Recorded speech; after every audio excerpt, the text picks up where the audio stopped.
A prosecution witness, Umar Babangida, on Monday told an Abuja court that Dr Olu Agunloye did not exceed former President Olusegun Obasanjo's financial directive in the award of the Mambilla Hydroelectric Power Project.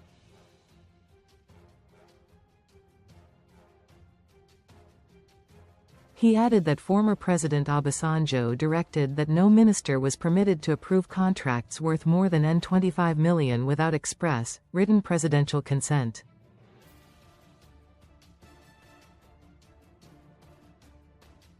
The witness said that the directive was adhered to in recommending Sunrise Power and Transmission Company Limited, SPTCL, for the project.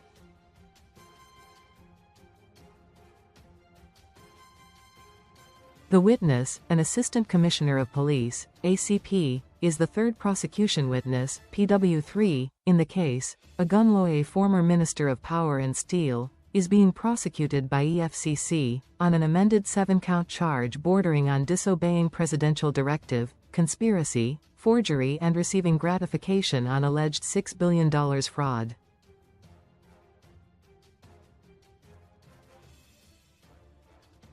His trial is before Justice Jude Onwuegbuzie, sitting at Apo. He was, among others, alleged to have, while serving as a minister, conspired with Leno Adesayan of Sunrise Power and Transmission Company Limited, SPTCL, to forge a letter titled, Construction of 3,960 megawatts Mambilla Hydroelectric Power Station on a build, operate and transfer basis.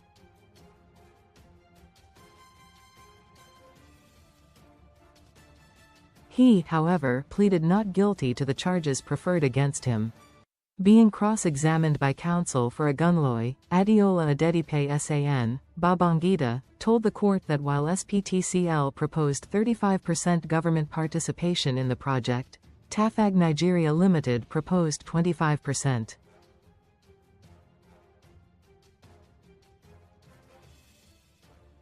He told the court that Obasanjo subsequently directed that both SPTCL and Tafag Nigeria Limited be given same parameters and the federal government's participation should not be higher than 25%.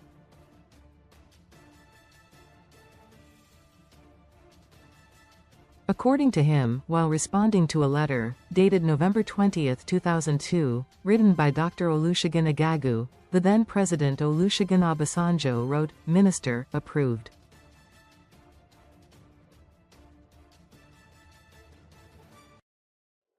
Please, give the two the same parameter, that is federal government's participation not higher than 25%.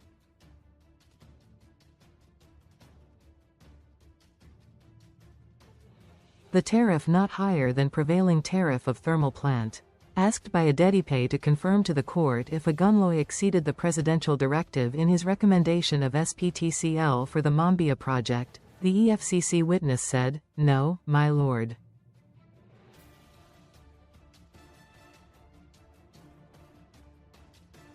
When asked if in the light of his evidence that the last basis upon which the defendant advised that SPTCL be awarded the contract existed before he, Agunloye, became a minister, Babangida said, Yes, my lord.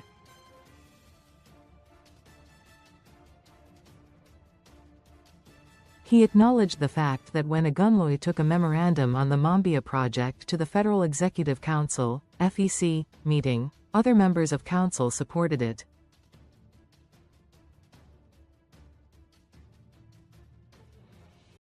PW3 told the court that the federal government appropriated N6 billion in the 2003 budget for the takeoff of the project.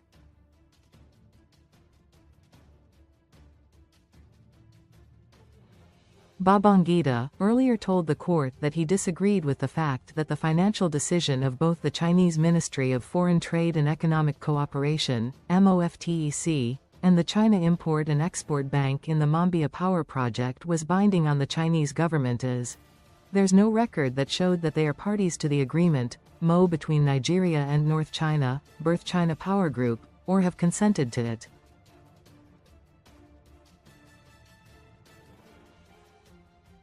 Babangida further disagreed with the counsel for the defendant that the basis of Agunloye's recommendation of SPTCL included its acceptance of government participation of not more than 25%.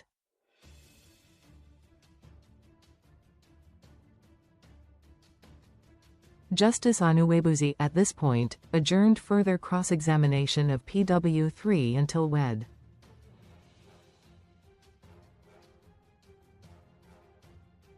Nan.